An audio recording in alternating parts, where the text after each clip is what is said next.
Hey everyone. How are you guys doing? It's good to see you all today. Hey John. Hi Annie. Hi Amy. Hey Jeff. Hey Deep Dish. Crime Sleuth. Hey Danny.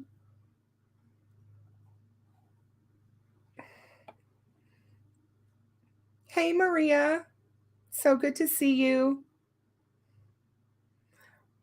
Annie, Tech Death's coming in. He'll be here. He just texted me a little bit ago. Hey Christine. So I'm really glad to have you all you guys here. And just for my mods that are currently here, I just want to let you guys know how I'd like this to flow. I know that we did a live last Tuesday about Fig's cousin, Tristan, but I would appreciate it if no one asked questions of him today. He and I are going to do another live probably in the next week or so together, and that's when we'll talk about Tristan, but we really don't want to do that today. So if you guys can kind of help me with that, with my moderators, and just let people know as they come in that we're not going to talk to Fig about that today. Otherwise, I hope everybody remains respectful in the chat. Make sure that we're being kind to one another, and make sure that you try to listen to what they have to say and keep the chat on topic if you don't mind. I certainly appreciate for all of you for letting me have them on today. I think it'll be a really, really good show. So without further ado, I'm going to bring them on with us. So you guys say hello to Fig and Skip. Hey guys. Hey Kristen. Hello. Oh, Skip's going to be on here too? You didn't tell me that. Oh. We surprised you. Yeah, I had to wear pants though. How you doing, buddy? I'm good. How are you? Doing well. Kristen, how are you doing? I'm doing good. Awesome. I'm excited for this. This will be good. I think it's going to be a good show. It looks like you've already got a pretty good many people already out there, huh? See Christine. Hey Christine. True Crime Maria. Yep. Some of the better ones are on. That's great. There you go. All the important ones are here. Exactly. So far we have 48 with us. So it'll get up there. And subscribers, 944. Oh, we're so close. I know. Isn't that crazy? Let's get it to 1,000. It's all because of you. You guys started this. It's because of you. Yeah, it's all because of you. Yeah. You guys are so sweet. Your show's doing great. You're doing it really is. I'm proud of you. Thank you. Ditto. I'm gonna have. Do you guys are you guys familiar with who Gonzo is? Oh yeah, absolutely. Okay, well Gonzo's going to be on my show as well. Oh, fantastic. So he and I are going to actually talk tomorrow. So I'm looking forward to having him. That will be a good show as well. Yeah, I know Perry speaks very highly of him all the time. Yes. Thank you, Rosewood. Yeah, Perry has great things to say about him. Gonzo does a lot of work on the behind the scenes on cases. He doesn't, do a lot in the front part with this kind of stuff, but boy, has he done a lot. I mean, he was, Delphi many times. He's been to the Wells case. He actually went to the house there. Marlena Mazzell, he helped find her. The Vallow and Daybell case. There's just a lot. Gabby Petito, he was involved in so many. And then, of course, the Suzanne Morphew case out in Colorado Springs. He's yeah, that's impressive. Very impressive. Well, it really is. So, I mean, nice job, Gonzo. He's out there trying to do good for sure. So, guys, let's talk Delphi. Yeah, let's do it. What did you guys think of the things that that we talked about that Perry had to say? Do you guys want to talk about those? Sure. I mean, I listen anytime a guy like an expert like Perry speaks. You know, he's one of the few people out there really that has the experience, has a lot of experience and know-how in cases like this. So I certainly listen when he talks. Yeah, and I agree with that. I said I don't understand. For me, when somebody in law enforcement, whether they're retired or whatever, when they're talking about this case and they have all that experience, it amazes me the number of people after they hear all they have to say, oh, they don't know what they're talking about. I just don't. I know, you know, even if he doesn't have the case file right in front of him, you know, and knows the ins and outs of it, the insight that he's able to provide is incredible. You know, just from you know, cases he's worked on in the past, and he has a tremendous amount of insight. I think people are stupid not to listen to what he has to say. I agree with that. Yeah, it was a great interview, and he even picks up on body language. Like, he knows when a case is going to be or close to being solved or not. So I thought that was interesting how he was talking about Doug Carter's body language. And, you know, everyone noticed it, but with him, he could really validate it. Like, no, something's brewing, and his confidence that at least one person will be arrested by the end of this year. It was nice to hear that confidence. It was really good to hear that. And him saying, you know, that he could see a man and a woman across the street talking and he would pretty much know what the conversation was about. And I think that goes to his undercover work that he's done for so long on observing people. You know, you learn a lot when you observe people. Yeah, absolutely. You know, Cicada's asking about that. He mentioned the case was going to be solved months ago. One of the things Perry's always said, and I know he said in your show, that he thought or thinks there's going to be multiple arrests when BG is actually taken in, and not necessarily that he thinks that there's more than one person directly involved, but he definitely believes that there's other people that have some kind of tie to it. And I think that's interesting.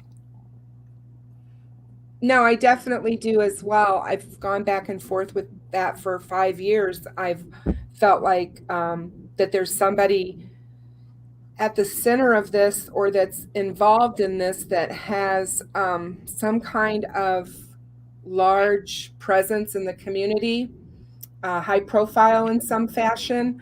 I still believe that, whether it be just the family name, whatever. I think that's what the shock value is going to be that they talk to us about, that we might be shocked about that. And he agrees with that. So I'm still feeling that. I know a lot of people don't, but I still kind of do. I definitely, you know, he talked about evidence being tampered with or falsified. And I believe that could very well be why it wasn't solved within the first few days. And we've talked about that before, Skip. So you know that. Well, and I think also, you know, that they've moved the investigation headquarters 2 or 3 times. And it's been under the instruction of a couple of different people. And I think that kind of thing raises red flags. I mean, does that mean that they suspect there's a leak somewhere? You know, a lot of people have always thought that maybe the different law enforcement agencies don't see eye to eye. Maybe it's more like the ISP and Carroll County don't. ISP maybe not is. I think everybody's heard the interview with the deputy sheriff who's running in the current election, and he said they weren't very up to speed on the case. That's interesting because, you know, maybe ISP sensed that as well and is not giving out the kind of information to Carroll County that they were at one time. And there could be reasons for that, obviously, many reasons. But if they sense a leak, that's definitely, you know, that's definitely right. For it. Yeah. for sure.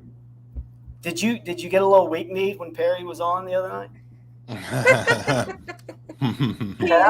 He's something else. He is just a gem. I just don't know how to say it any better than that. He's so laid back.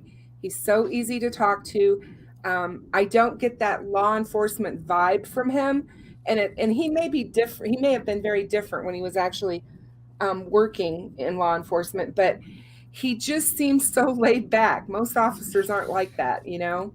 Yeah, when he and I have talked, I guess I can disclose that. A lot of law enforcement people kind of default to their expertise, and he certainly drugs and trafficking would fall under that. And a lot of times those guys will kind of, think kind of every crime kind of, fits that.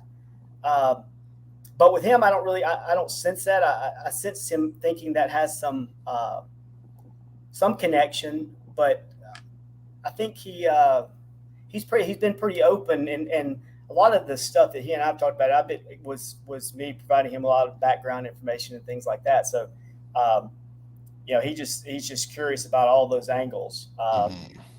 So even if his background is one thing, he still offers a lot of insight into the case just in general. And that's very true. And he's, like I said, he's really open to listen to what other ideas, and like I said, I think that's one reason why he made the comment on my interview that, one YouTuber has it right. That, I think, got everybody. I think everybody in YouTube world's talking. Who is it? Who's the YouTuber that's got this right? He told me that he has tipped in tips that he's seen from YouTubers. It's big. No. And I'm just like, right or wrong. I mean, even if he's, right or wrong or whatever, to hear a law enforcement officer say that, to me, was huge. To say that somebody in this community is on the right track is, wow. And he definitely shows humility, is something that I respect, and I pick up on that. Someone who has humility and who's humble, you could learn a lot from. And I like to, talk to people who are humble, for sure. And so today I was preparing, going through the notes, and then I listened to some of my old videos on a drive, and it's always about evolving, where I'm like, even listening to that now, I probably would change a few things. So what I'm getting at is, as new information comes up, it should help you go in new directions with whatever new information leads you, instead of just sticking to one person and then disregarding certain information and keeping some, as long as it fits the narrative of that POI. So I always try to do that, try to just see what new information. So some of the things maybe I said in other videos, I'm like, yeah, what an idiot. I was an idiot. Why would I think that? Well, I didn't have the information. So it's I want to remake all the videos. Yeah. Everything is fluid, whether you have a person of interest or not, it's an ever changing thing. And because, like you said, if more information comes in, it either corroborates something you believe or doesn't, and that may change the path that you are on or thinking. So it's, like I said, it's fluid and will always be that until it gets solved. Well, that's the thing people might not know about Skip is we don't really, when me and him talk, and we do talk sometimes, and it's about data, information. It's never about one person, ever. We like talking about, I know Kristen's the same way, where it's, hey, what is the law enforcement telling us? What are some known facts?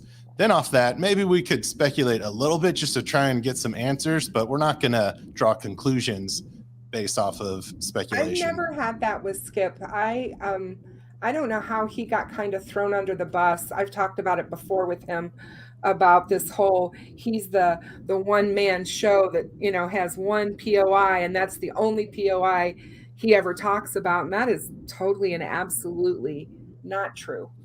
Well, I appreciate you guys saying that. And the thing is that we have so little information.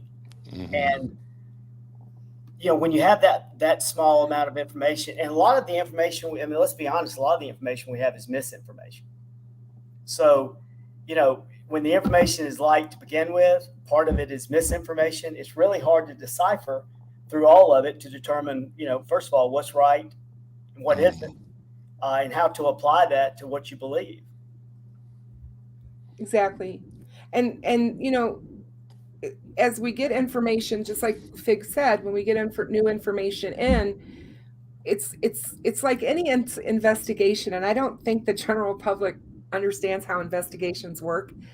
You can't sit down and look at an investigation before you start it and say, well, it's not going to end up there. Right. You Yeah. can't say that. Right. And you have to follow the evidence.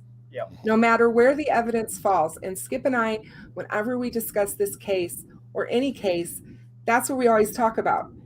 You have to follow the evidence. And sometimes we might not like where the evidence is leading us, but we have to still follow it there. Yeah. And I think that's where a lot of people get hung up.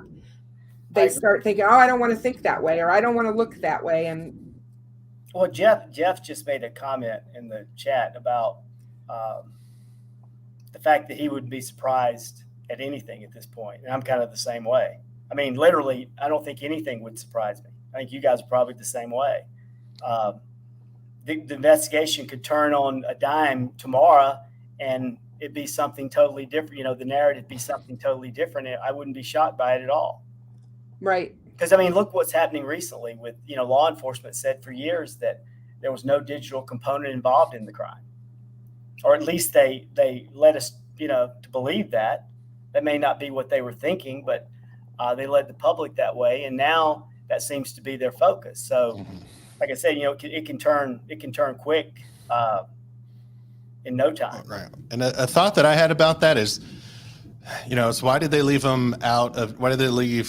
Kagan Klein out of jail for 3 years? Well, maybe they didn't announce it to the public because they were tracking him, not physically, because I know that's expensive, but at least remote monitoring his online interactions. And they were just giving a little bit of time to see what he was up to. And of course you wouldn't want that public because you wouldn't want to scare away any of the other CSAM predators that he was communicating with.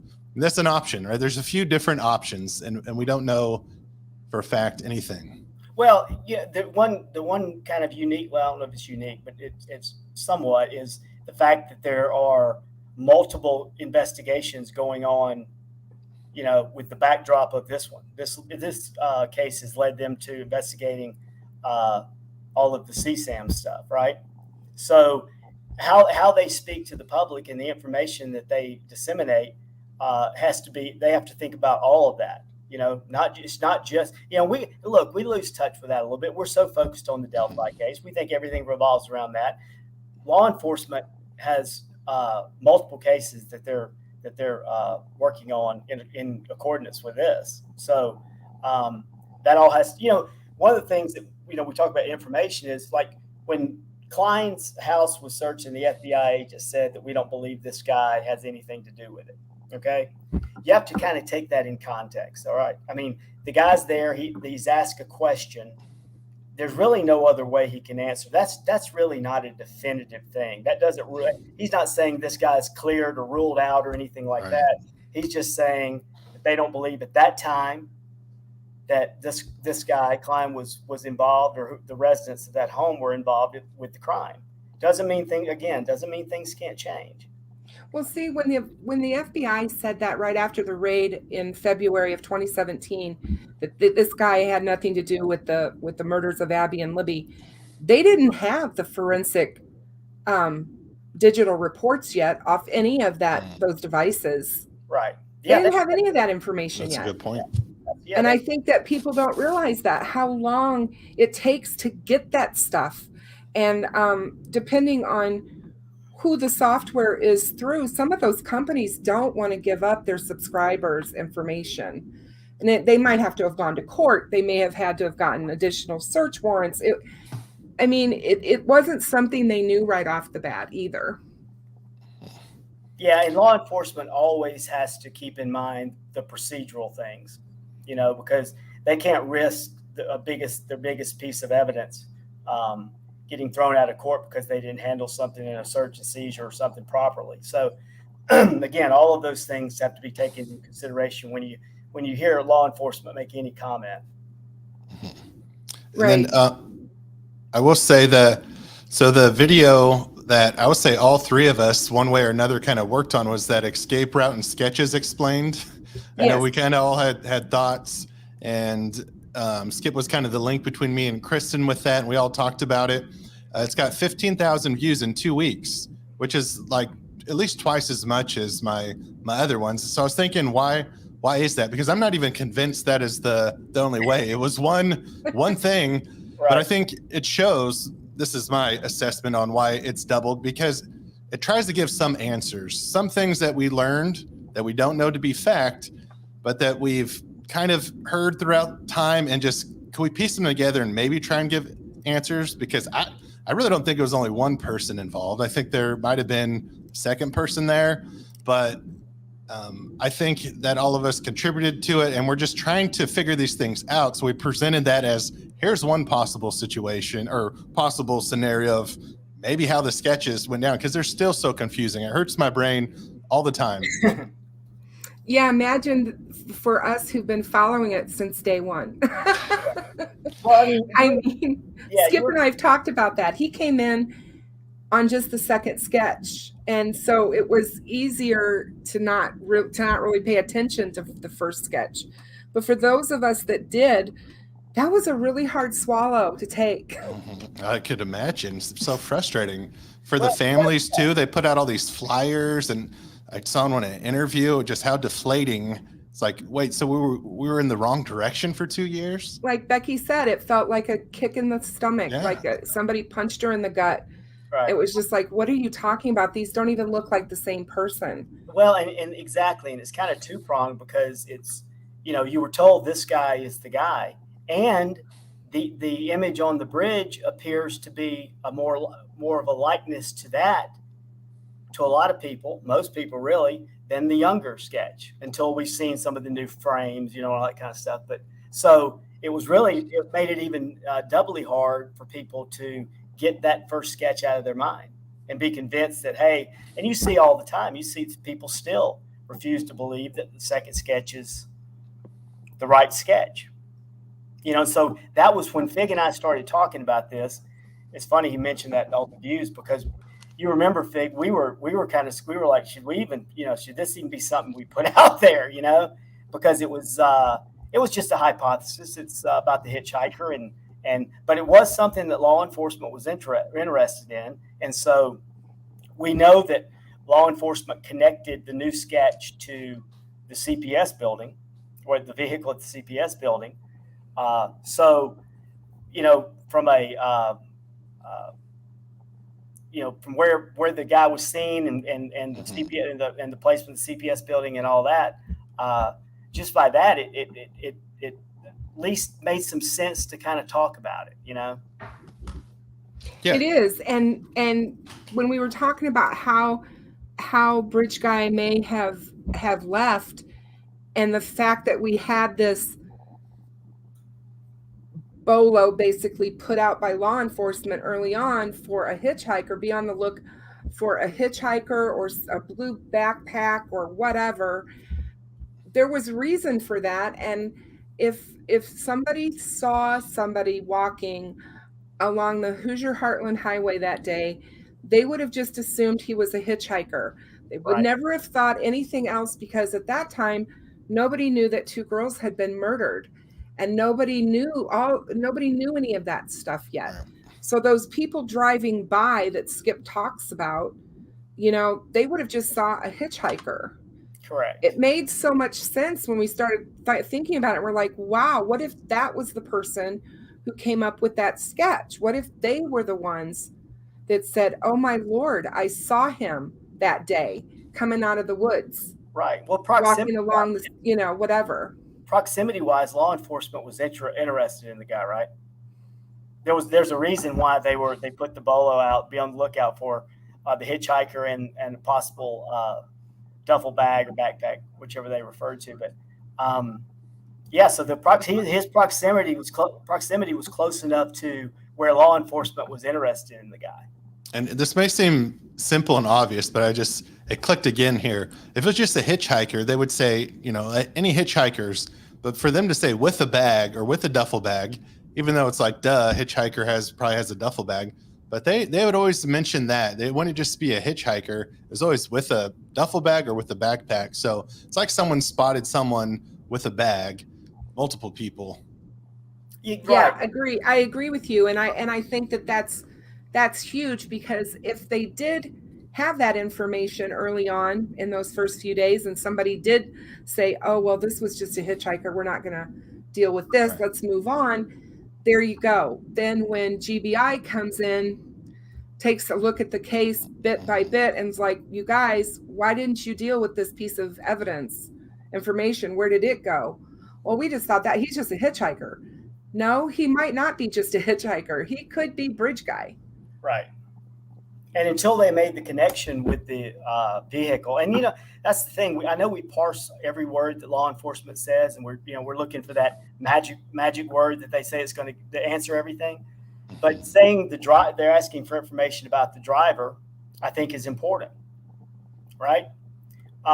They're asking for information. That tells me they're asking about information for a particular person, and that particular person was seen walking in the vicinity of that area. Yep. So, because I've always assumed, and I know what they say about that, but I've always assumed that bridge guy had a change of clothes, or he had something else to put on, at least a new shirt or something. If he had to have thought ahead about that. And so the backpack would make perfect sense. It's a great place to stuff a jacket that's got blood all over it, whatever. That's the thing. It's about trying to answer the biggest questions, and one of them has been, why do the sketches look different? Why does the second sketch not have a hat? Right. He had to put it somewhere, right? It had to be, wasn't on his head.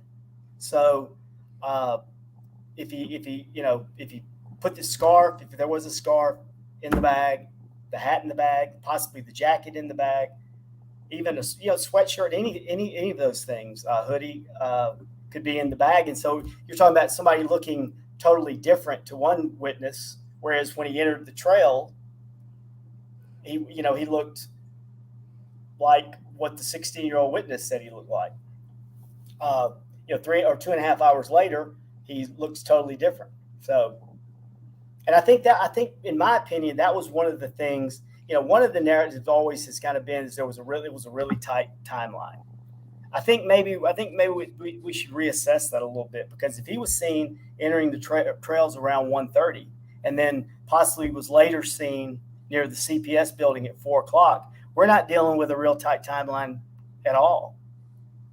It would just be the tight timeline would be from when he met the girls to I think when they were killed. Yeah. But then after that, there's a period of time, like what was he doing? Right. And he wasn't spotted. So I don't know how many times he crossed the creek. No one knows how many times he crossed the creek. But so say it was just one time. What I think is interesting, and I've said this before, but if he was chasing the girls, if they fought, broke away, and they're the ones who ran across the creek, then how do we know Bridge Guy knew the best place to cross? What if Libby and Abby, they knew the best place to cross in the creek? So maybe he's not local at all. They were trying to get back to where they were from the side of the creek that they came from. What if the shoe didn't come off? What if the shoe did not come off? He took it off and was going to take it as a souvenir. And dropped it or something? And dropped it. Possible. That's possible. Yeah, definitely. What if he had a foot fetish? I mean, there's just so many things that we could, I mean, I've seriously thought about that as to why was that shoe where it was, and was the girls going that direction? Were they actually going in the direction of the private drive, and they weren't at the creek at all? Yep. And something happened, and that's when they realized they were in trouble and they ran. I mean, we don't know, I don't think positively where the shoe was found. We don't know if it was truly on the private drive or if it was down by the water. I've heard both. Yeah. Well, that's another, I talked a little bit about trying to answer the questions. I think the bridge abduction part of the aspect of the case is, law enforcement said nobody has gotten it right on social media. Yes. So, any of these possibilities are any of these things are possibilities. So, and I think that you're definitely right, because there's so many different things that it could be, and obviously I think we're going to find out. What do you guys feel? I was going to ask Fig about this, because I know he did some checking and some deep diving, I think, a little bit on Kokomo crew. Well, with the whole meth thing. Perry said that he thought the meth was the center of this. How do you guys feel about that? And what were you able to figure out about the Kokomo crew? Well, yeah, it was some interesting things that Perry said. I've known about the Kokomo crew, and I did, like we talked about before, I went on to Delphi docs because they have a great matrix and it just saves a lot of time. Just with all the Keegan Kline stuff coming out, I thought and think there's a sexual component to it, a CSAM component to it, and then it would be having to take that and relate it to drugs. But some of the research I've done, I need to get a statistic for it, but there is often a relationship between meth and CSAM and child predators. I don't know the exact correlation, but just looking into it, yeah, he said there could be a female on the bridge, but the recording is a man's voice, is what it sounds like to me. So then there would have to be two people there, but that would tie into kind of the Kokomo crew. And yeah, I don't know exactly how the drugs would fit in, if it's revenge, trying to silence someone. It's just all, what is the motive? Is it sexual in nature? Is it drug related? It's so tough. Yeah, I think that if we knew details about the crime scene, they would tell us, because obviously, Robert, I've said there were signatures, and since then people talk about possibly the crime scene was staged instead, and then and misreading a crime scene like that's not really uncommon. So what was it? I mean, what did they find? He said there were some unusual things there. Was somebody staging it to look like something else? Or was it something psychological that this particular person feels the need to do? It's, without knowing those things, it's just hard to say. No, exactly. There's just so much that we don't know, but I thought it was interesting, obviously, that Perry brought that up, and part of me cringed a little bit, because I knew that everybody was going to go down that path that we've all been on before with Garrett Kurtz and his whole, Well, yeah, well, see, that's one of the problems, is we don't have a shortage of POIs. No, we don't. That's the thing. I mean, if you put Garrett Kurtz up there and said, yeah, everybody would believe that. Chad, same thing. You wouldn't have a hard time selling anybody on that fact that that's the guy, right? Right. And I always think about the reason law enforcement, the information that law enforcement has given the public, and the reason are they asking for the public's help? Is that what what's the final piece? I mean, what's the one piece that Carter talks about? I mean, do they need the public's help to identify? Are they trying to get the positive identification of the guy on the bridge in a pixelated photo? I mean, sometimes, I think, do they really think that somebody can? They think they can get a positive identification on there, and that's going to really stand up? So. Is the information they're putting out, giving us, is it for public consumption? Is it to help in the case? Or are they putting it out there strategically? Well, I definitely think that most often everything law enforcement does in cases like this is strategic. Yeah. And I think that they don't do things by accident. Obviously, they make mistakes. They're human. But I think that in a case like this, I think they have a big powwow meeting, and they all decide, and they get on the same page. And whenever they have press conferences or whatever, that stuff's scripted down to the last dotted I and cross T. I mean, that's just the way it works. I don't know. So I know they asked for public's help with the CPS, with identifying the person in the sketch, but it seems like they're really talking to a family member of Bridge Guy, or someone who knows, someone that he's talked to, someone that he's admitted it to. It seems like that's what the missing piece is, for someone to come forward and say like, yeah, all right, it was my dad. He admitted it to me here, or it was my brother or a coworker. So I think that's really what they're looking for right now. Yep. Hang on a minute, guys. Yep. Yeah, everyone. Welcome Sleuth to the chat. He's more than welcome to be here. What's up, So Sleuth? I want everybody to know that he's welcome in my chat. Okay. Great. Yeah, he's a good guy. I like Sleuth. So just so everybody knows. And but yeah, I agree with you, Fig, because Carter told us that going back to the whole oh, my mind went blank. Hold on a second. I hate when that happens. Just asking for specific people to come forward and say that was my brother, that was my dad, that was my coworker. What he said was to us is the still photo, the video, and the audio isn't for the average person, you and me, Skip. It's for somebody who knows them, works with them, is associated with them in some way. You're going to recognize that person. The average person isn't. There's no face to Bridge Guy. I mean, come on. We've seen people try, but when you look at that person, it could be anybody.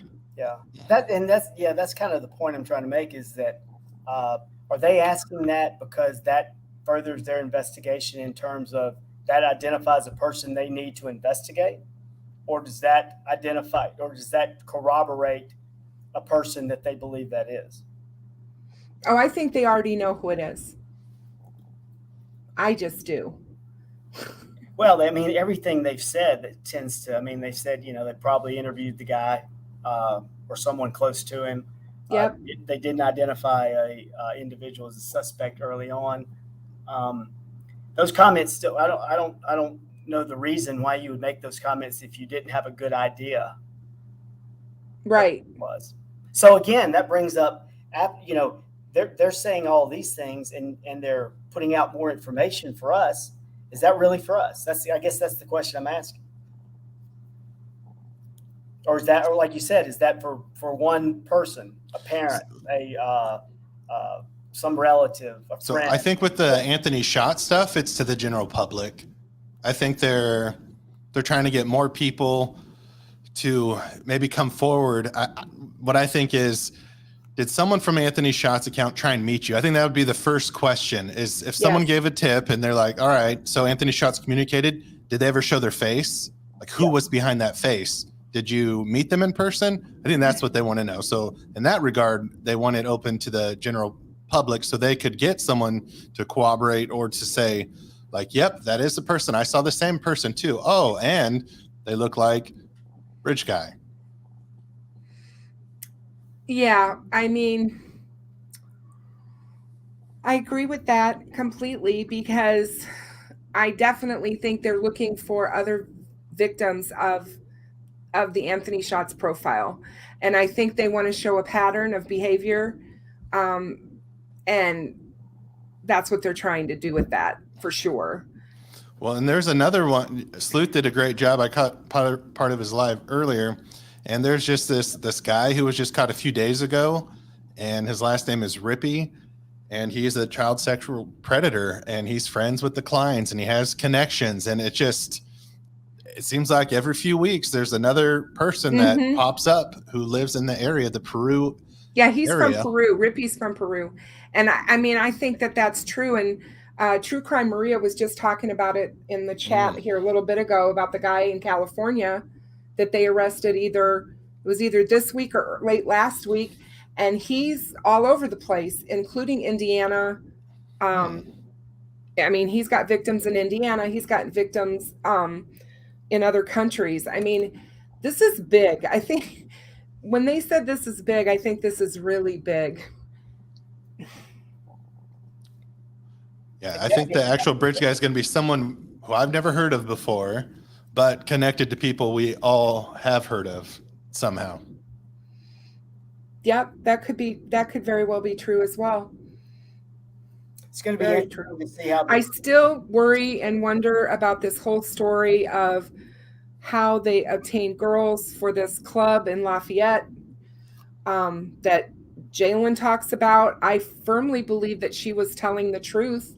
I don't think she has any reason to lie. And I think, in fact, in telling her story the way she did, she put herself in horrific danger. So I think that is scary in itself. That's so close to Delphi. There's just a lot of bed of unsavory characters. Let's put it that way, in that whole area. Yeah, that's the thing. I mean, no shortage of them, and also there seems to be some kind of interconnection with everybody you look into. You know, it's this person's cousin or that person's nephew, or I mean, it's crazy.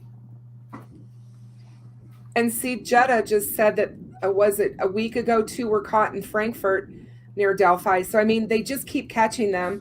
And law enforcement told us it was the largest CSAM operation. And this is huge. I think this is going to go on for a while. And if it does have anything to do with Abby and Libby, that is another reason why it's taking so long. Because they're not going to do anything with that case till they have this stuff all resolved with whatever. I mean, I realize the 2 cases will be separate. Somebody asked that the other day on whether or not they would put the cases together. And I don't obviously believe that would ever happen, but they want to make sure that they have all evidence they possibly can get and gather. Yeah, because it could lead to other things. And I'm going to say this before I forget, because someone did call me out in one of my videos, and they made a good point to make sure to always mention the reward money for anyone for tips. $325,000 is what I looked up. So if you do have tips, there is a reward for it. So sorry, I just wanted to mention that because someone called me. I'm like, it's a good point. I didn't mention that in my video. So just wanted to make sure. Well, I've always thought that was actually kind of an underplayed part of the case. Is you've got a large reward amount of money, and the person who would know about this, I mean, that could change somebody's life significantly, right? So you'd think somebody would have incentive to come forward, but we don't know that they have. So what does that tell us anything? Does that tell us that, hey, it may be somebody that, because you would think people that are in the drug trade and all that kind of stuff, they would flip on each other pretty easily. But from the other side of it, maybe they won't, because it's dangerous to do that. So, right. I've heard law enforcement say. I'm sorry. Go ahead. No, I was just going to say it's a lot compared to most cases. It's a significant amount of money. No, it is, and I've often heard law enforcement say, not just on Delphi, but in general, like the whole picture of reward money. It makes them uncomfortable when rewards get too large, because it brings out a lot of crazy people trying to get their reward money, and they tip in all kinds of stuff that doesn't need to be tipped in and all this. And I get that. And then you look at the $325,000, and I said this on Tuesday night. What about Flora, you guys? Flora has a $5,000 reward. What the hell is that about? We have 4 little girls in Flora that died 3 months in a fire that was arson before the girls, before Abby and Libby, and their reward is $5,000, and Abby and Libby's is $325,000. What's up with that? Yeah, it's sad. It is sad. It makes zero sense. Yeah, you see that how certain cases gain publicity and notoriety for whatever reason, and then certain cases don't, and it's too bad, because the victims deserve an equal amount of justice. Mm-hmm. Well, I think it's horrifically sad, and I said it, and I already have had backlash for saying it, but it's race. They were four little girls of color, and they're not white, and that's what gets the notoriety in these cases. I mean, you just look at it. The indigenous women that are missing in this country, it's never talked about. It's not on the mainstream media.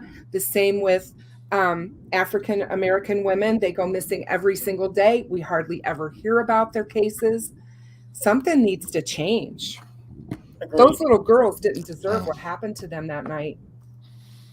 When I think the more we, we talk about it, that's one thing we could do and help. Yes. Ask those to raise money. So we, it's up to us, the general public, to do something about it and say, keep their names alive and keep investigating it. I did watch something on YouTube a night or two ago where they kind of showed the behind the scenes of, I don't know, one of the meetings that they had where they're talking about releasing the 911 call. And it just seemed really, I don't know. Does anyone know what I'm talking about? Yeah, they didn't want to release it. Yeah. I'm like, what? They did not want to release it. They had to fight to get it released. And it was awful. And there's a lot of corruption around Flora and that whole thing. I mean, if you delve into it at all, you see it so quickly. It's like mind blowing. Yeah. And there's a lot of people that think they're connected. And I mean, I don't know that that's true, but I mean, there is just somebody, it's just. Well, you mentioned earlier that you thought that all of law enforcement's the things that they've done were strategic, and does the rewarding does that include the reward? I mean, is that a strategic play? They think because somebody recently just upped it again, so I mean, they obviously think that the person or persons who could contribute the kind of information to get a conviction could be swayed by money. Right. I mean, why else do it, Yeah, I mean, it's I don't know. I just know that it's one of the thousands of unanswered questions we have in the case. It's just, I've talked about the small town aspect of this case a lot in the past. And I think some things have come to the surface recently that show that, particularly about the coroner at the time, how the current prosecutor was put in place. There's just a lot of things that happen in small towns that don't happen, in bigger towns where more people are watching. And I think it's unfortunate, because when something like this happens, then you don't have the things in place that you need to solve the case. Yeah, I thought something else interesting that Perry Freeman brought up and that Kristen has been on to is that Promise Not to Tell book and the fact that, Becky did in that video push it forward. So I don't know if you finished it yet. I haven't even started reading it. I am almost finished with it. I have about 25 pages left. I'm hoping to get it done this weekend. So what's it about? Could you give Cliff Notes? Yeah. Or it's a little bit? It's kind of an odd story, but it's about hold on a second. I want to look at something first. Yeah, I didn't mean to put you on the spot. I was curious. I have to download Somebody sent me something real quick, and I just want to look at it. Hang on. Okay. It's about a young girl in a small town, and I don't want to give away the whole thing, but All right. Maybe we better not cover it though, because I'll read I got the ebook of it. Oh my goodness! But is there child abuse in it? Is it? No. Okay. There's not child abuse in it. It's hold on, I got to answer this text. Just give me 1 second. No I'm problem. sorry. Is it about a secret relationship? No. I'm gonna look it up. Just on the FBI's website under Bridge Guy. And it's still back to the sketches. They just have the young guy sketch up there. They don't have the the other one. And then in the video that I posted that they did on People magazine, they're like, keep both of the sketches in mind. Right? Don't disregard either of them. That was in 2021. And then now on the FBI website, then why don't they have both sketches up? Right.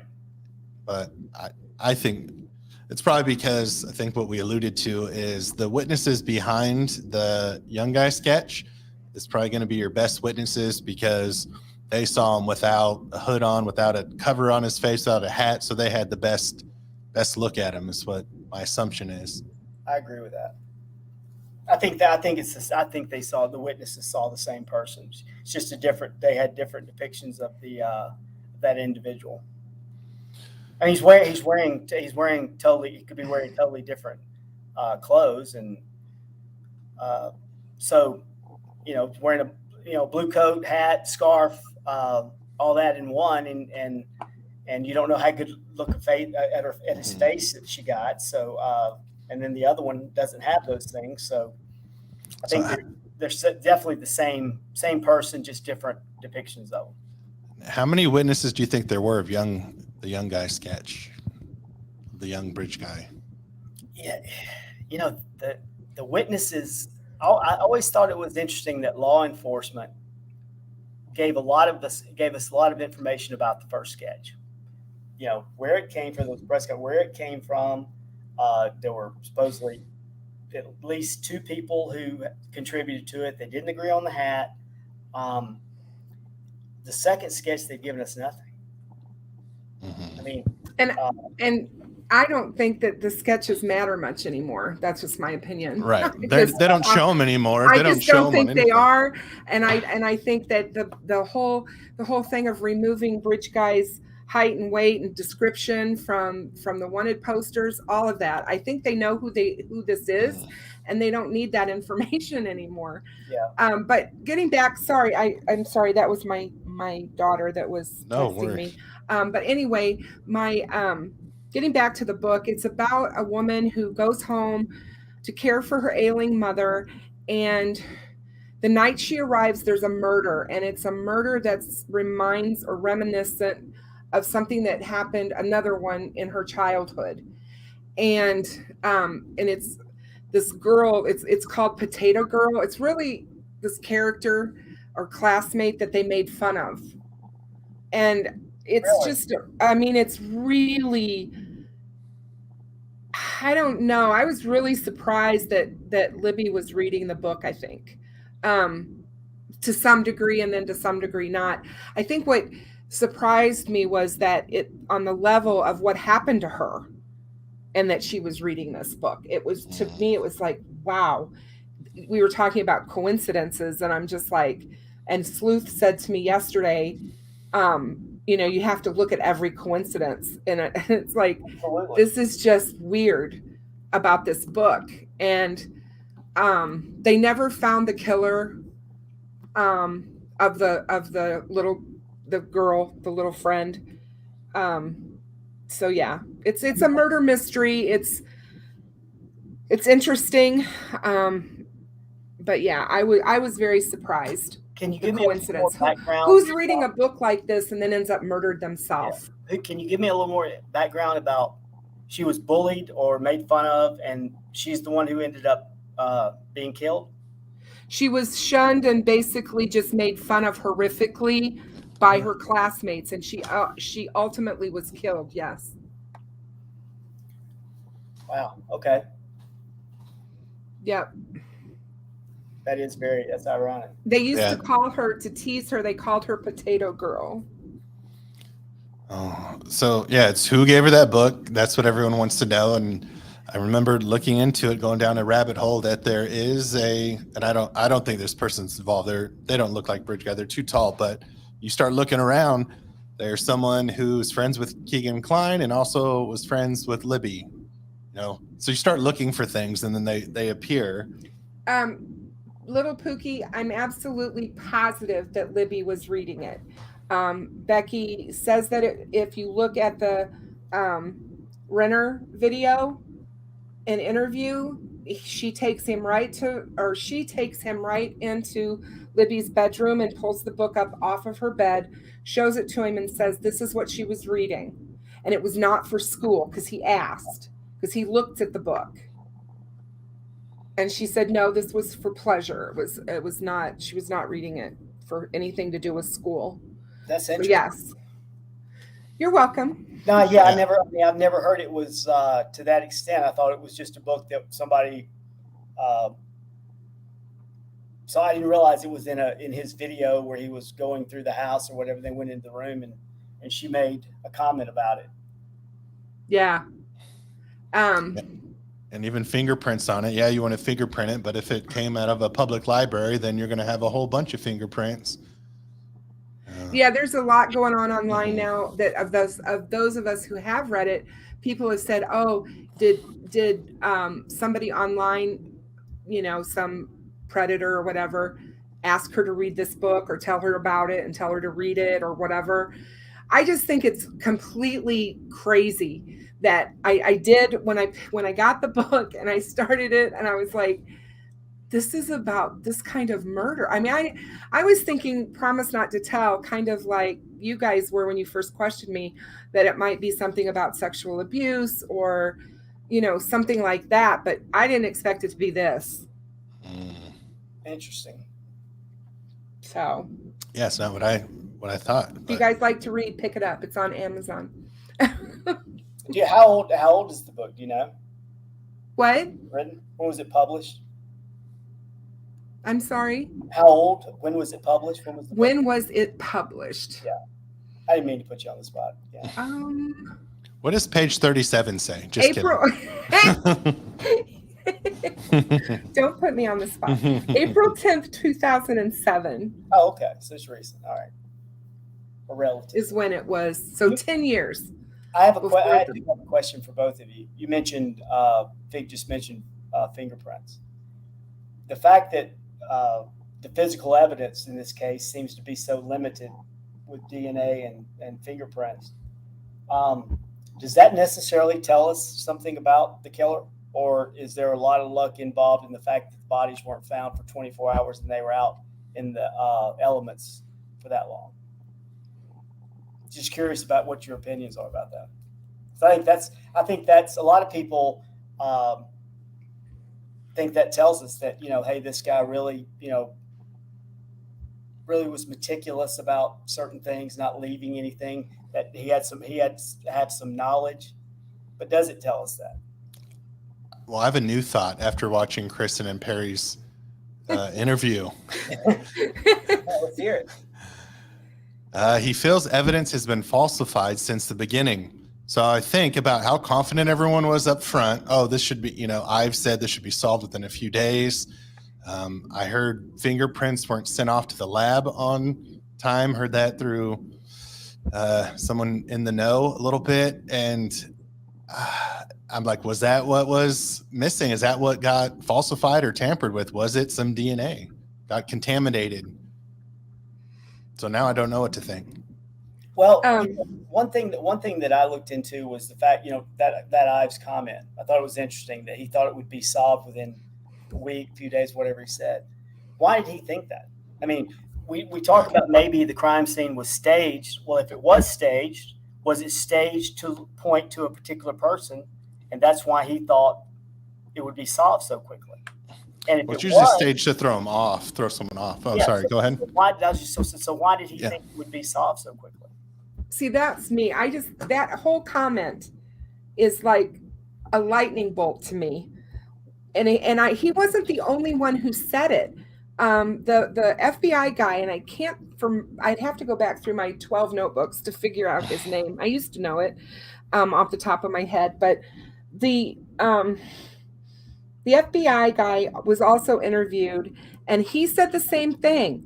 We all thought that this case would be solved quickly, and for it not to be. So to hear that from the FBI and to hear it from Ives, I mean, Robert Ives, I'm like, he's not trying to disparage him in any way, but he's a small town prosecutor in rural Indiana.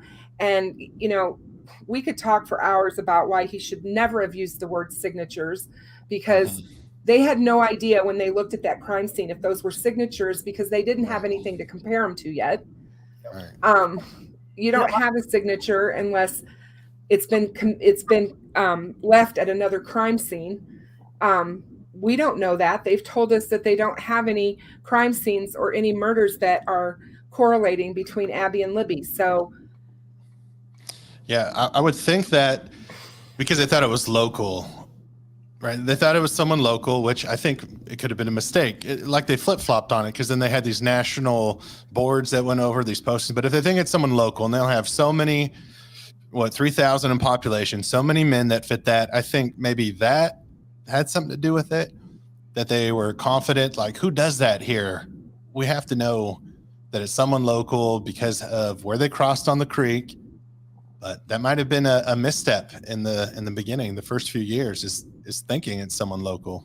Well, the odd part about it is in the same conversation that he mentions that he thought it would be solved really quickly, he talks about it's not a normal case.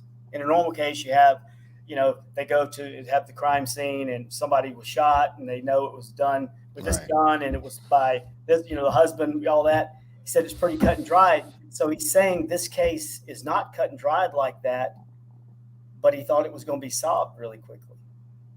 I mean, Tamara, I was not trying to say that Robert Ives does not want this solved. I firmly believe that Robert Ives wants this solved.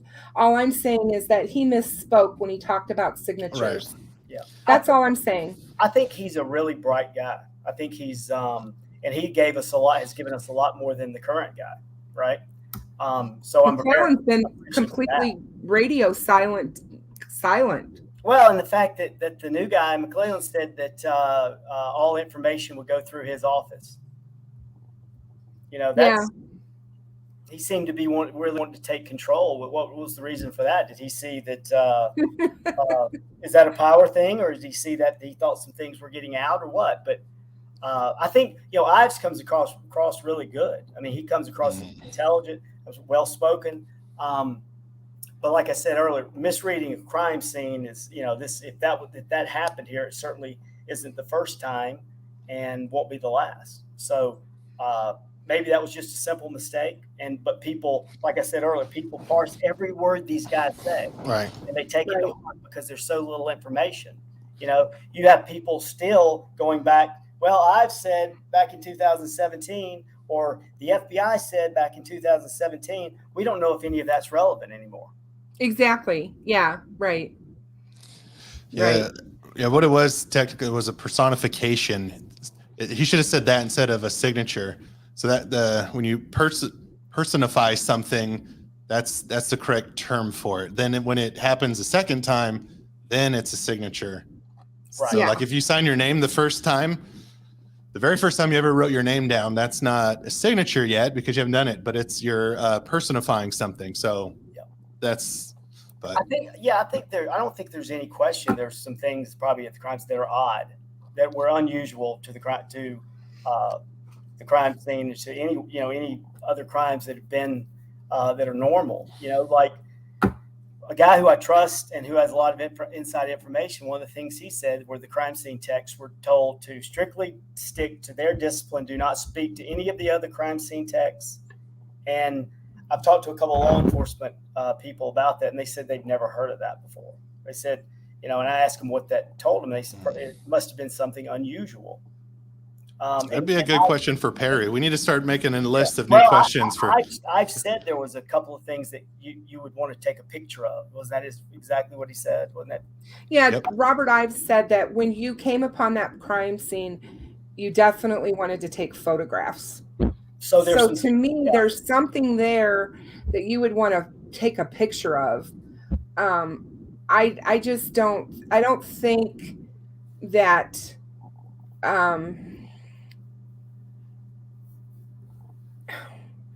I don't think it has anything to do with how the girls were killed. I think it's something else.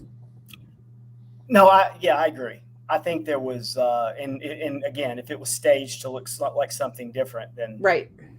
The weirder, the weirder, the better, really.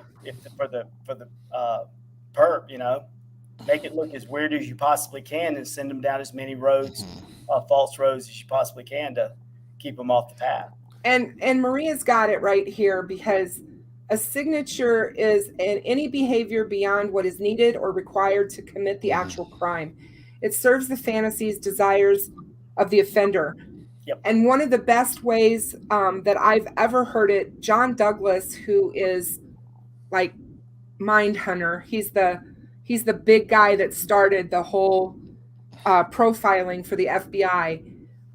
He wrote about it, and he compares it to baseball.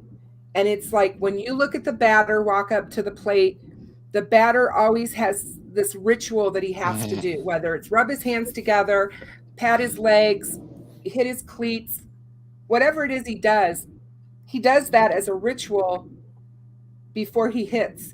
He doesn't have to do it. It's a ritual that he has, in his mind, he has to. Right. 100%. That's what a signature is. Right. So yeah, if they're staging or posing, yeah, those are different. And some take pictures of, I don't know, I have a guess, but it's just a guess as something that it would be. And I don't want to speculate, but maybe I will a little bit, just because I'm trying to figure out who this person is. What are movies they would like? What are things they would like? And if it did, you know, back to like Skip was saying, that tight time window, like, all right, what could they do quickly? That would be something you would take pictures of. And when I was younger, I remember watching this movie, Boondock Saints, and they would murder bad guys. It was almost like a Dexter thing, but for criminals. Well, they would put coins on the victim's eyes after they would kill them.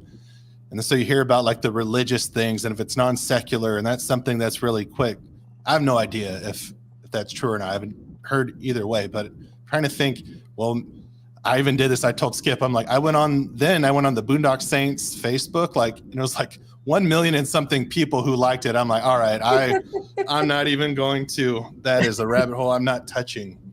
So someone else could do that. Somebody in the chat gave up part of the book, so I will mention it. I was like, I didn't want to go there because I wanted, if people wanted to read it, but one of the little girl that's killed, her stomach is cut open and a potato is put in it. What the heck? So, you know, I mean, that's why I say this is kind of a really shocking book. It was just shocking to me to think that she was reading this and then to know what happened to her. Yeah.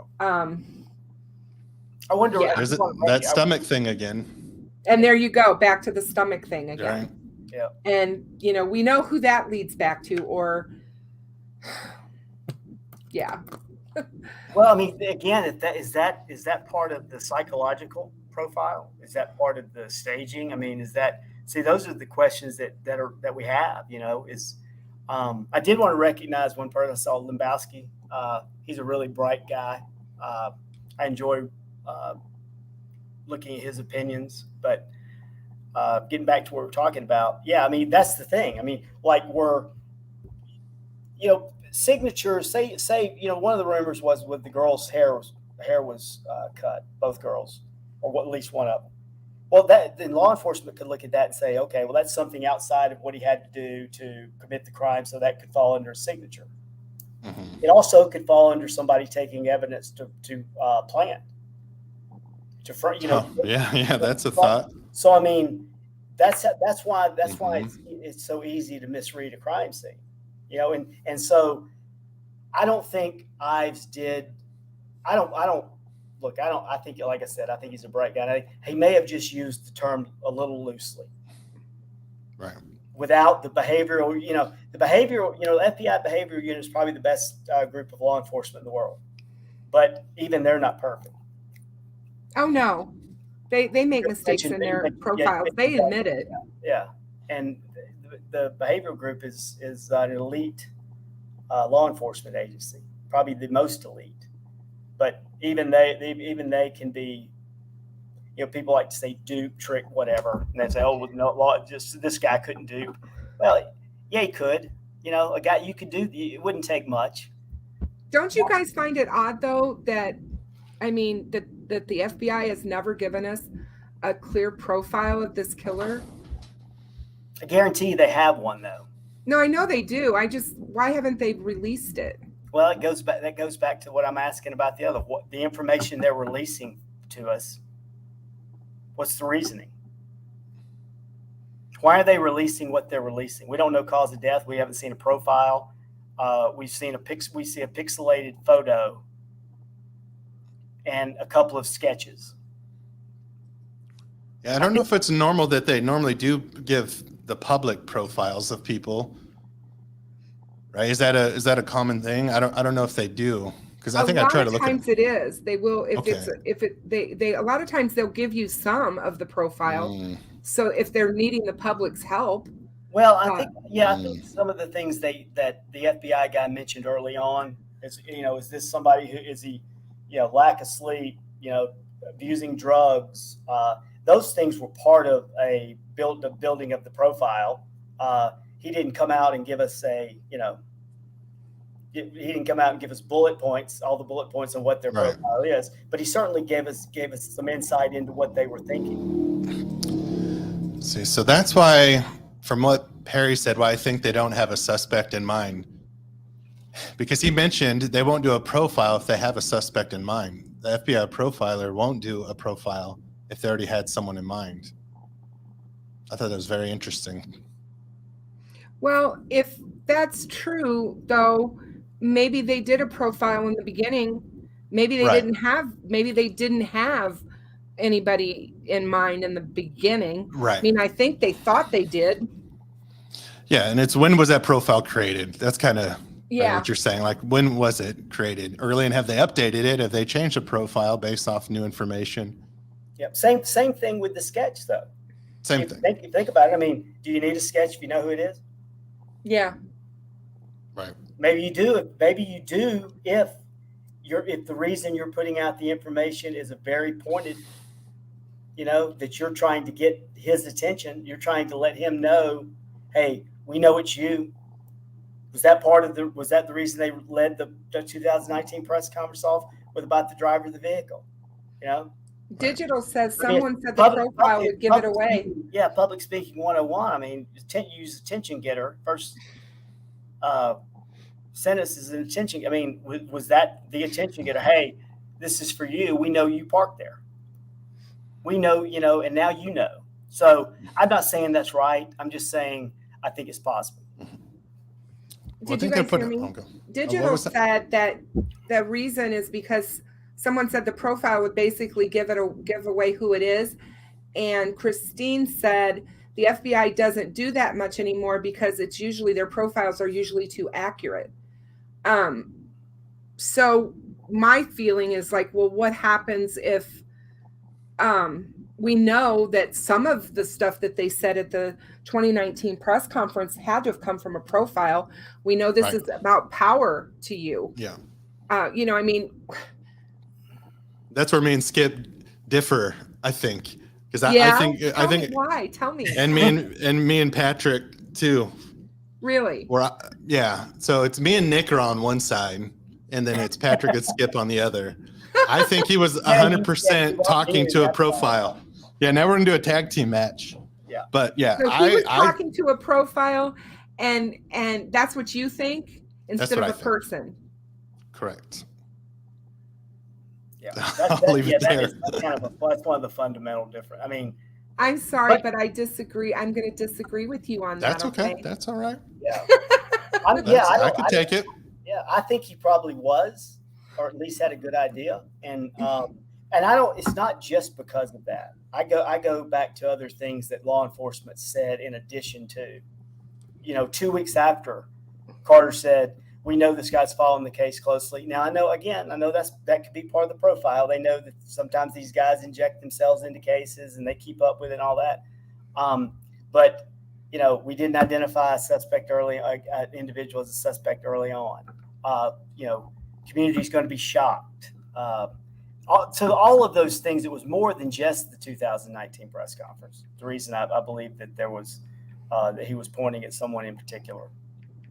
But I mean, if I'm wrong, It wouldn't. I mean, it wouldn't surprise me. I mean, I certainly see the argument for saying it was, the press conference was done pointing at a profile. I definitely do. No, I do too. I mean, but I definitely, I just feel like they knew so much then that they're not telling us they knew. I agree. And I think they have it narrowed down. I'm talking about just at the press conference. Now I'm more confident that they know who it is, that they have it narrowed down even more. Just like at that press conference, everything that showed me was that they're talking to a profile. They're trying to shake things up to see if someone does act weird. That way they know what direction to head in. So that's just, I could be wrong. Oh, I'm no, not, I think but you're right, I'm because just I kidding. think they watch. I think they watch. Mhm. Perry said that on Saturday night. He said, I guarantee you law enforcement is watching the YouTubers. They're watching the chats. They're looking at social media. They're watching. They're looking for people things that are being said. They're looking probably at him, whoever their suspect is. If he's not incarcerated, they're still probably looking at him, even if he is. But I'm just saying, wherever he is, they're watching. Well, Doug Rice, the late Doug Rice, said that he knew that the FBI was monitoring his Facebook group, Bridge of Lies, and so if they're monitoring his, most likely monitoring others' social media. So, yep. Yeah. And I feel that, I mean, I know there's a lot of creators on YouTube. We all feel there's times when the hair on the back of our neck stands up because of something someone will say in our chat that's like, who was that? It makes you wonder if he's really in here with us, if he's watching, is he participating? It's crazy. I think it's likely. I think most people believe that he is keeping up with what's going on. No matter who your person of interest is, who you suspect, I think most people believe that he's got obviously he has a vested interest in the case. I mean, but that he's keeping up with what's going on. Well, with everything in this day and age, with technology where it is, why wouldn't he? Right. Well, if you're watching or listening, turn yourself in. Go turn yourself in. They're coming for you. He's too much of a coward. Anybody who kills two little girls like that and leaves them on the creek bank is coward. Coward. That was the one right word that Carter's picked. Yeah. Yeah. I like when he said he doesn't get tired of saying it either. I don't get tired of hearing it. No, he nailed that for sure. But the thing, when you go back and look through, we talked about reasons why law enforcement has done things. The putting out the fact that they didn't believe there was a digital component to the case. If you put, let's say we went to Las Vegas and put odds on it that this really remote area on a Monday afternoon, two little girls on a trail, some guy is just randomly out there, and the odds would be so low. Yeah. But yet law enforcement was insistent on that. They wanted the public to believe that.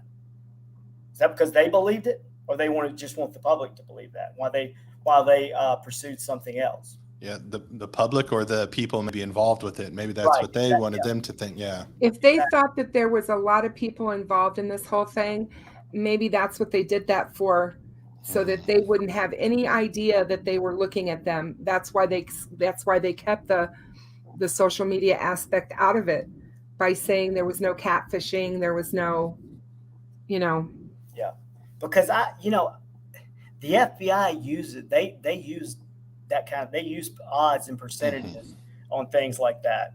Definitely, their original thought would have been that there is some kind of digital aspect going on here, and two of the first search warrants that were issued, we know one of them was about somebody having a digital connection with one of the girls, and we believe another one was for sure. So they thought that early on. I don't see anything that would have told them to get off that path. If that's your first instinct, why are you all of a sudden saying No, it's not. It's no good. Don't, that's not involved. Makes no sense. It doesn't. You're trying to keep things. You're trying to keep. Trying to be open as you can. I mean, why close that door when the first 2 search warrants you issued were about that? Doesn't make any sense at all. Yeah, maybe I'm being optimistic, but I hope it's because they weren't really closing the door and that they were just saying they wanted the public to know that, oh yeah, don't worry about it, because they were trying to catch all these other CSAM predators. That's the optimistic side, but I don't know. It's a good point, Skip. I don't know. Well, one thing that doesn't get talked about much that I think we should broach a little bit is the fact that law enforcement, particularly a guy like Carter, not only has the responsibility to try to solve this case, but he's also got the responsibility to try to protect people. And I don't mean just people from the people's. Let me see the best way to put this without it sounding. He wants to protect the families. Okay? And he understands that certain things will be viewed in the public as negative toward that. And I think he's cognizant of that fact. And I think a lot of the things they've done have been around that. He's addressed the family, so when he's talked, a lot. Yep. He certainly has. That could be part of the reason that they didn't want that, because they knew the circus that would turn into if they knew that the girls were talking to guys online. And that's, and the bad thing about it is that there would be a lot of people that would go out and victim blame. It's not victim blame. That's what 13 and 14-year-olds today do in the internet age. That's what they do. They go online and talk to people. That's the way kids communicate. Them talking to some boys would be totally normal. Actually, it would probably be more abnormal not to be doing stuff like that. But I think he's cognizant of the fact that would be viewed in a negative way. I think a lot of the stuff he said's been about that. Yeah, I think Kristen said it best watching when Becky Patty did that recent interview. It was heartbreaking is the word that you used, Kristen. It was to see her think that like she could have done something to prevent it, or I almost felt like she was kind of blaming herself for it, and just listening to her cry and listening to her get teary about it, and what that she should have known better and been more diligent. I just can't imagine living with that, and every chance I get, I try to tell her to stop that. Don't beat yourself up. It's not your fault that you didn't know. I mean, we have to go back to when we were that age. There's a lot of things our parents didn't know. I'm sorry, I was a good kid, but there was a lot of things that my parents did not know. Yeah, that's the reality of it. With you, Kristen, for sure. For sure, Kristen, not for me. But I was really, really wild back in the day. I mean, look, people are going to blame, and they're going to blame. They can blame the girls, they can blame the parents for not monitoring things closely enough. You can't be there all the time. Nope, you can't be with them 24/7. I have a daughter. I don't know everything she does. I mean, and wouldn't even pretend to think I do. I try to monitor as much as I can, but it's just impossible. You have to stay awake 24/7. So, yep. But I do understand that law enforcement has, and I think that's why Carter is a good spokesman for them. I kind of always considered him a spokesman for the family. Is that he understands that there's other people that are going to be really affected by this. And one thing he mentioned in that latest interview he did was about that he didn't really look forward to the day when all of this stuff was going to have to come out. And I think that was, to me, the first sign or first time I'd seen him really put something out there that said, this is not going to be a fun thing to prosecute when it goes down, because the truth of it's going to be, it's not going to be pleasant, Oh, no. You and I have talked about that. What happens in the courtroom when this thing gets to court, if he doesn't plead out, which I don't know how that'll happen, but if like I said, if they take this to court, having to sit through that trial and listen to what actually transpired that day to those girls is going to be absolutely horrific. Yeah, I think they're going to try every way they can to plead that. I mean, just to keep it from being just to keep, if they ever make an arrest, just to keep it from all that stuff. Because yeah, heartbreaking. That's what it's going to be. It is. Right. And they'll relive everything, and they don't need to do that, in my opinion. But yeah, a lot of it will be worse, because we're 5 years, it'll be further down at that point, and having to hear some things that aren't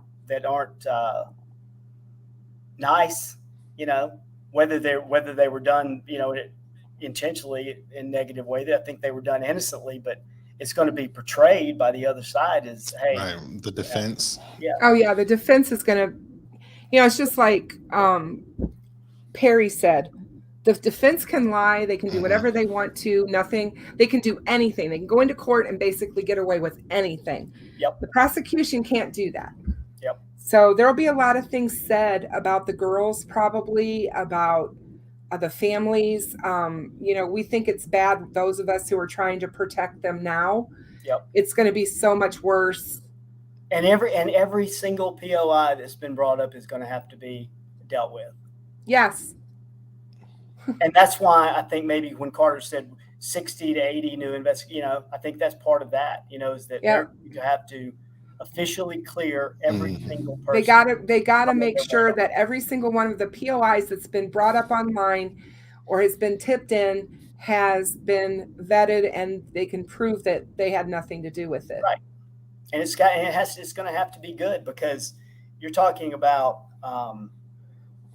no matter who it is. I mean, there's a lot of the POIs that have been local. I mean, within, walking distance to the location of the murders. Within, we know that there were people on the trails, that all of those people are going to have to be dealt with by law enforcement, because, like you said, the defense can say anything, and they're going to say anything, because all they have to do is create reasonable doubt with one person. Yep, 1 out of 12. They just. And that's it. I mean, they only have to sway the one person, and that's not as hard to do as people might think it is. So. No, it's not. And if one person doesn't believe that law enforcement investigated somebody or vetted somebody properly enough to clear them, then that person will have reasonable doubt, or could possibly have reasonable doubt. And you don't want to get a hung jury and have to do this whole thing over again because you couldn't clear, one guy. And like I mentioned, one of the first things we talked about was there's some guys that you are pretty, you can see them be, Kurtz, Chadwell, Eder. I mean, there's a lot of guys out there that you could look and say, the guy, that could be the guy, It's not hard to convince somebody that one of those guys could have done it. So those are going to have to be, ironclad cleared. They have an alibi. They were checked out. They know they were at this certain. They couldn't have done it. And that's why they have to make sure that they dot every I and cross every T. Yeah. But the judge will help out some with that, because he won't let it turn into a circus. They won't let the defense put everybody on trial, but there's still going to be some of the really obvious ones that are law enforcement's really going to have to, and that, that could be part of what they're doing now. Yeah, they have to be even more careful if they don't have DNA. So it sounds like if you had DNA, a full. If they had a full panel profile, of DNA, we probably wouldn't be talking about that right now. Yeah. And since they don't, they have to be, to Skip's point, even extra careful because it's going to be a lot of circumstantial, obviously, evidence at this point. So they have to be really careful, like Kristen said, dot the I's, cross the T's. Well, that's what I was mentioning about the local people, is that if you're going to charge somebody who lives in Kokomo or Peru or Lafayette or wherever, you need to put them there, because a lot of the other POIs, you can put them there, and some have admitted to being there. Some live, like I said, live within walking distance of there. So they're going to have to place them there, whether it's a witness sighting, whether it's some kind of physical evidence, something. Look, I think everybody I've talked to that has anything to do with law enforcement says, and I think Paul Hull said this early, said that they've got a long road ahead, or tough road to hoe, or whatever his term was. And I agree with that. And if you remember what Doug Carter said, in 2019, he basically told us then, we're just starting from the beginning, guys. They admitted then that they wasted basically 2 years and they had to start all over. Yeah. So they've only been working on it truly for 3 years in the right direction. And we just have to give them time. And I think that they're close, in my opinion. And maybe that's just because I'm praying so hard because I want it solved so badly. I'm trying to be objective, but I really do believe that they're close, and it's going to be this year. Yeah, but that's the thing. They get one shot. They have to be so thorough. It has to. I mean, it's great to be optimistic, but like you said, the case, the investigation has actually been shorter than the 5 years or over 5 years it's been. It's been yes.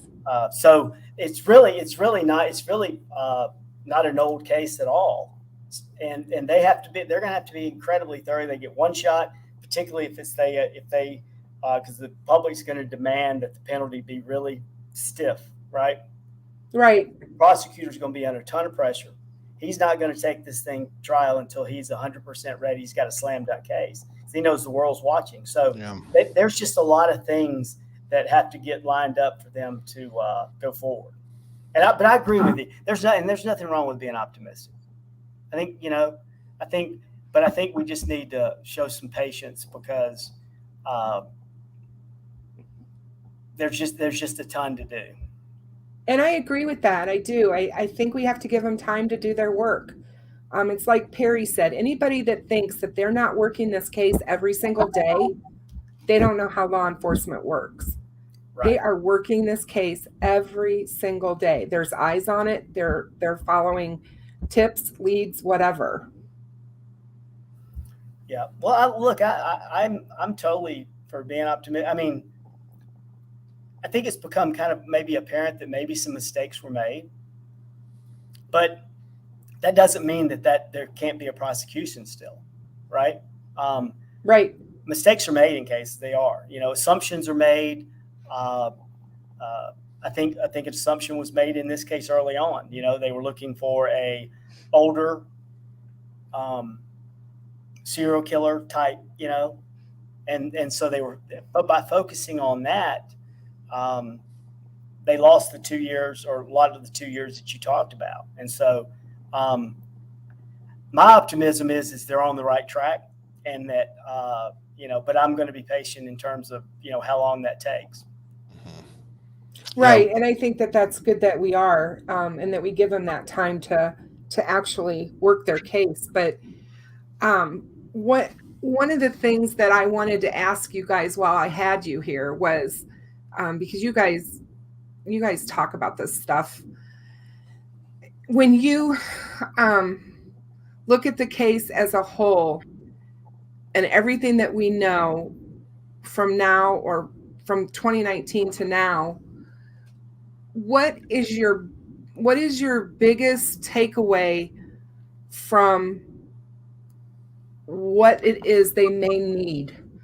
What is it that you think, in your minds as investigators investigating stuff, what is it that you think they may still be looking for?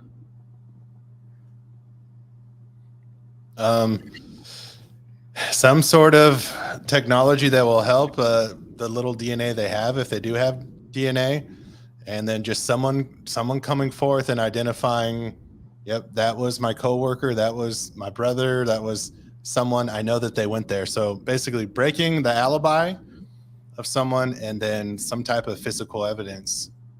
Yeah. And Christine, well, we talked about this, but Christine just made that point again about they need to place him there. I mean, without that, what they need, without a lot of physical evidence, you need a ton of circumstantial evidence. I think that's what they're trying to gain now, is as much circumstantial evidence as they possibly can get. Because when the prosecutor goes in to, when the trial starts, he's going to have to tell a story. He's going to have to tell what happened that day. He can't just come out and say, okay, this evidence, you know, and he has to create a story out of it. And that's going to have to be done with mostly circumstantial evidence. And it's just going to, so the more they have, the better off they're going to be and the more convincing they can be. So to answer the question, I think it's just a lot more circumstantial evidence, because I don't think that the physical evidence that they've gotten, I don't see where they can gain any more of that. I just don't see. I don't know where that would come from. So it has to be just getting more circumstantial evidence. Do you guys have any ideas as to why some of the things weren't found originally that night when they were doing the searches? Such as, why didn't they find the shoe? Why didn't they? What is the thing? What is your thoughts on all that? I get a lot of those questions, and I just wanted to run them by you. I know it's a speculation, but does that go in? Because Perry talked and hit on that a little bit about, there could be reasons if people didn't want this solved. Someone prominent didn't want this solved. There could be a number of reasons why some of those things happened. So that's kind of why I wanted to see what you guys thought about it. People are wondering, why didn't the girls get found that night? Why didn't the shoe get found? What was, where were these people? I mean, you've got all these people out there searching. Why wouldn't they have searched that side of the creek? Yeah. They searched everywhere else. Well, they did, and they asked Ron Logan for permission to search his property, right? I'm sorry? Didn't law enforcement ask Ron Logan, or the searchers asked Ron Logan for permission to search his property, right? Yes, they did. So you would think they would naturally go down toward the creek, right? Because that's what I'm saying. It doesn't make sense to me that if they went over to Ron Logan's house and said, hey, can we search your property? You get right there on his property at the edge of the cemetery, and you walk right down to the crime scene. I mean, it doesn't make sense. And maybe Perry's right. Maybe someone was steering them away from that area. It makes you wonder. Yeah, it does. I mean, there have makes you been some rumors out there about during the search about people saying, "Oh, that area's already been searched. Don't worry about it." I don't know if any of that's true, but Perry seems to think that somebody might have been doing something like that. And like you said, if there's somebody, public figure, or somebody well known in town, I mean, that would right. Yeah. Because if the girls were hurt, if they'd fallen, or if they'd gone off in the woods or whatever, because kids will be kids, and fallen and gotten hurt, you would think that they would search that way. I don't know. It's just I just think it's weird. He thought it was weird. Well, if you've got two girls missing in a creek area like that were known to have been on the trails and the bridge, if you asked Ron Logan to search his property, you wouldn't just search up on top, right? I mean, you would go down there toward the creek. Yes. The girls are missing. The reason you can't find them. So they're going to be in a place like that rather than, standing in his driveway. So if you ask permission to search his property, the first thing I would do would have been walk down the hill. I mean, I know it's probably incredibly dark there. Still, you would think that would have been searched a little bit better than it was. And that another thing is you brings up the drones and the heat, and I'm not qualified to talk on any of that, so I don't know. But it's strange. But that's that's kind of the nature of this case. There's so many strange elements. There's so many things There that are. don't make sense. There's definitely a lot of things that just don't add up or make a whole lot of sense. And I know one day it'll all make sense to us, why things happened the way they did. But I think I do think, in my opinion, it's going to be more of a wow than it's going to be something really simplistic. I think we're all going to go, wow, holy cow, that was, Yeah, I think we're going to be shocked. Yeah, I do too. I just think we're going to all be super shocked and not really know what to say or what to make of it. Fig, how do you feel about that? Yeah, I feel like Bridge Guy's connected to someone, whoever Bridge Guy is. So that even if Bridge Guy isn't the wow factor, it's who put him up to it, who eluded him. And then, or maybe it's who knew that person. So I think the connection and the chain of people will be shocking. And I've never been out there. I don't know the terrain, so it's hard to say at night if it was for safety reasons, but it is weird. It's one of those things where, why didn't they find them? They searched all night. They were really close to the creek. Yeah, it makes no sense to me. And there's a interesting comment here from Alicia. Fire Chief Starrett said, "We have lights like no other," and Ron said it was lit up like a football field. Because I go back to say, they have really good searchlights when they do nighttime searches. There's all kinds of things they could have brought in there, generators for those, and I think it's Grissom Air Force Base isn't that far away. They could have reached out to them to get lighting. I'm sure if they needed it, I'm sure they would have helped. Yeah, it just doesn't make sense. I don't know. I've often wondered why, and I mean, it's hindsight. Hindsight's 2020, and we can't change the things they didn't do, but.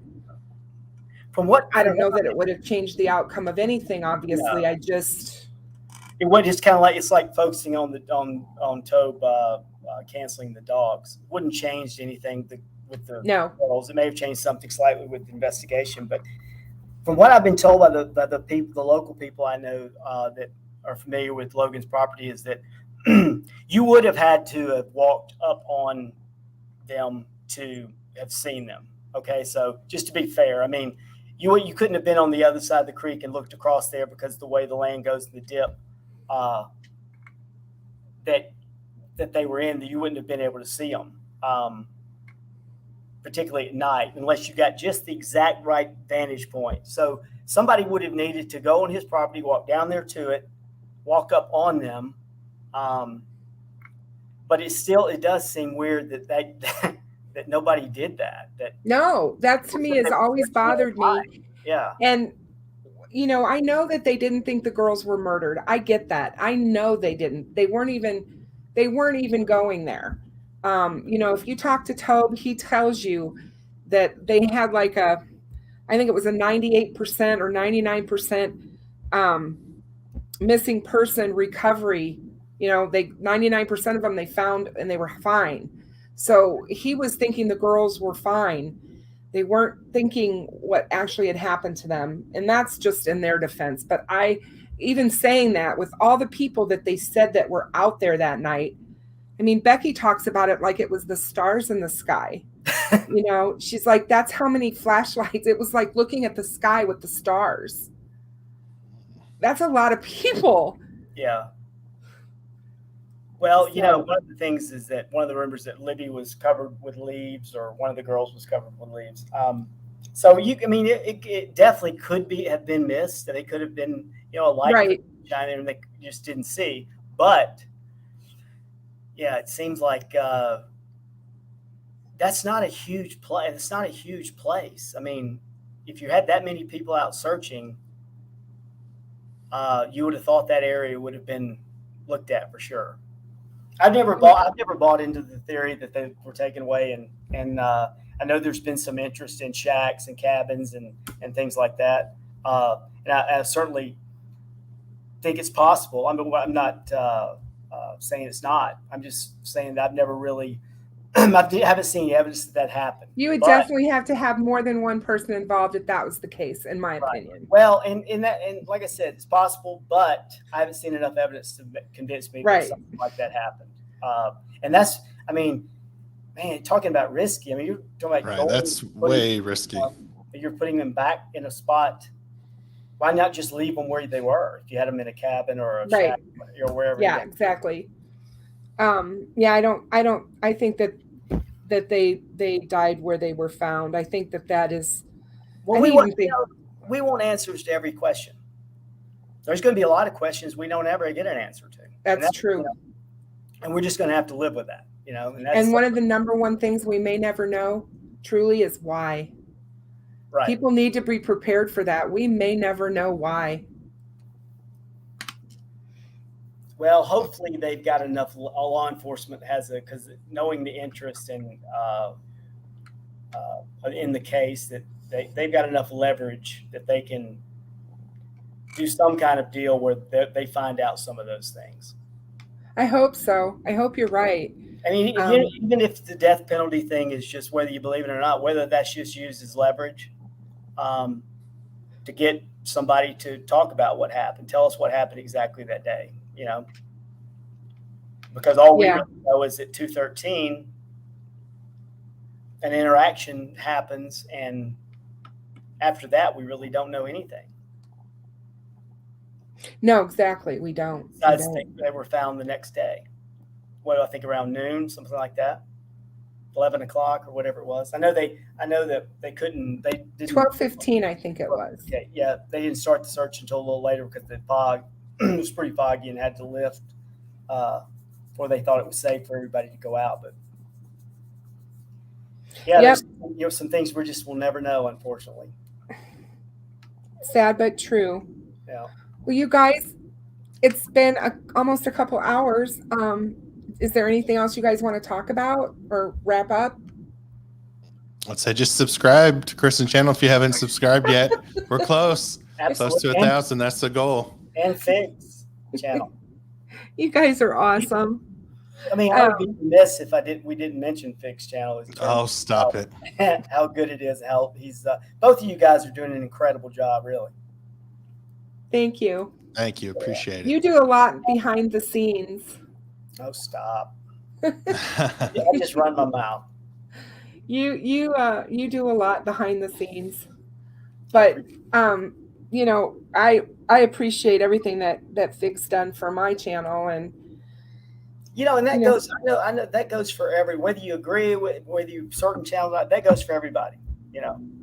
Whether it's Gray or Anthony or Sleuth or all of those guys, I think we need to be commended. To the ones that are doing it for the right reasons, and I don't have any reason to believe that there's somebody who's doing it for the wrong reasons. I know people talk about, well, they're just doing it for the money and all that kind of stuff. I don't know that. So I commend anybody who's trying to bring justice and attention to the case. I think the best thing that all of us can do is work together and keep the case out there and talk about it, and make people aware. Every day, more people, and even people in Indiana. I can't believe people in Indiana don't know about this case, but there are people in Indiana who do not know about Abby and Libby. And I think that, it just takes that one person, like Fig said, that may have their memory jogged and remember something and say, maybe this is important, So fingers crossed, for sure. But I certainly appreciate both of you coming on. I know it takes a lot out of your day. You both have jobs. So, I appreciate all of that. And it's always good to see you. And Fig, we will have to get back together to do our show about Tristan. So we'll plan on doing that. So people can be thinking about that one. But thank you for doing such a wonderful job on it. You're really so welcome. You're so welcome. What a heartbreaking story his story is, but I was glad to do it. Hey, thanks to your audience too. I see a lot of familiar names and a lot of friends, and both you guys have. They are wonderful. They've really kept up the chat. They've been looking. I mean, they've been doing a lot of great questions in there. I think that they really enjoyed listening to you guys. As always, like I said before, when we get the minds together that can really bring a good discourse to the case, we need to have it. Yep, like I said, fingers crossed, right? Yep. Yep. Today's the day. Let today be the day. Today is the day. That's right. And it's going to continue to be the day until his days are numbered, in my opinion. Yeah. Sometimes we forget about the families, and I think that's important that we remember that these people really have suffered both families have suffered huge losses, and that this is all very difficult for them, and I think people should remember that when they talk about it or all that, just be respectful of it, Thank you so much for saying that, because that's my mantra, as you well know, both on Reddit and here. And, it's just, people just don't stop and think when they say things sometimes. And it's so important to remember that there are people out there that are hurting over this case terribly. If we think it hurts us, we have no idea what those family members are going through. Fig does. He knows what it feels like. And to have people talking about stuff and saying things and what that can do to you. So, yeah, we need to be respectful of that. Yeah. No matter what you think. I mean, whether you think they're not what. You don't always have to say what you think. It's hard for me sometimes. Me too. Me too. I get in trouble. I get in trouble a lot for saying what I think. Yeah, I really appreciate both you guys. Thanks for everything, for real. No, I appreciate you guys coming on. It was great. So we'll chat to you guys later. Sounds great. Thank you. Take care, everyone. Thank you. Good night, you guys. Night. So, guys, how was that? How did you feel about that? Wasn't that great? I really, really enjoy talking to them. They're so down to earth, and it's so good to bounce information off of both of them, because they just have those critical thinking minds, and it's really good. Even if you don't agree with some of the things that they say, just getting that information to kind of go back and forth and do it in a really calm and respectful way is so nice. I mean, really, truly. And you guys were wonderful. And I'm sorry that I didn't stop more and put up your questions. But at one point, there was 195 people in here. And I just didn't want to, to keep things flowing and stuff. I just thought better of it. Trust me, there are tons of questions that come for these guys all of the time. So, if there's something that you guys want asked, or you want to if we want to have them on again, I guarantee you, I know they will come. We could do a show where it's just all about questions. We could do that as well. But it would be great. We will go over some of these questions digital.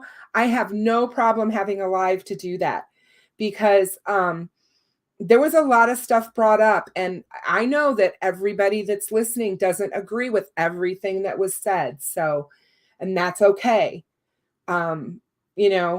It just makes us think, like Jada said, it makes us think for sure. And that, I think, is where it's at. So, and SD, you always have great comments as well. He said, that was such a great live stream. All three of you being great thoughts and knowledge to your subscribers and viewers. Thank you so much for that. Because I just, like I said, Bridge Guy, his days are numbered, and we're not going to let up on him. And if he's watching this, they're coming for you. Digital, you're special too. Thank you so much. I really appreciate every single one of you that came tonight. I know it's not my normal time when I usually am on. I did that out of respect for Fig. It was easier for him to be on at this time. So, but yeah, I mean, you know, it's just better for us to come together as a group and talk about this, because to me, the more respectful we can be and have, as Alicia said, respectful disagreements are good for figuring out things. And it is, because you always have to keep your mind open to other things. Sleuth Intuition taught me that last year. He did a thing on don't paint yourself into a box when you're talking about this case. And you never want to close your box. You want to always leave one side of your box open. And that means keep your mind open. We've talked about that, to other things. It's hard sometimes to do that. Again, it goes back to confirmation bias. We've all talked about that here before. And Chihuahua, it is good to see you. I have missed you. So it's good to have you back. So thank you for being here. But yeah, to all my moderators who worked really hard to keep everything, you know, flowing in the chat. And I thought everybody seemed respectful. I don't think we had any major issues. And for that many people in here, I was really happy to see that. You guys chatted well, and I hope I see you all back again, because you guys are wonderful and I appreciate you. I'm going to jump off here because I don't want my asthma to go crazy, and it will, since I've already been talking now for 2 hours. So I'm going to go do a breathing treatment and jump off of here. But I hope you guys have a great rest of your night and your weekend, and I will see you soon. Hi, Sleuth. Thank you so much. I think you need to talk, Sleuth, again about your box. I think that would be a good live stream for you to do. Just so you know, I'm just throwing that out there because it's fantastic. I use it all the time. You made a great point about that. So that's what I'll say there. But everybody be safe out there and take care, and keep those thoughts on the girls. We're going to get justice for them. It's coming. Today's the day. Good night, everybody.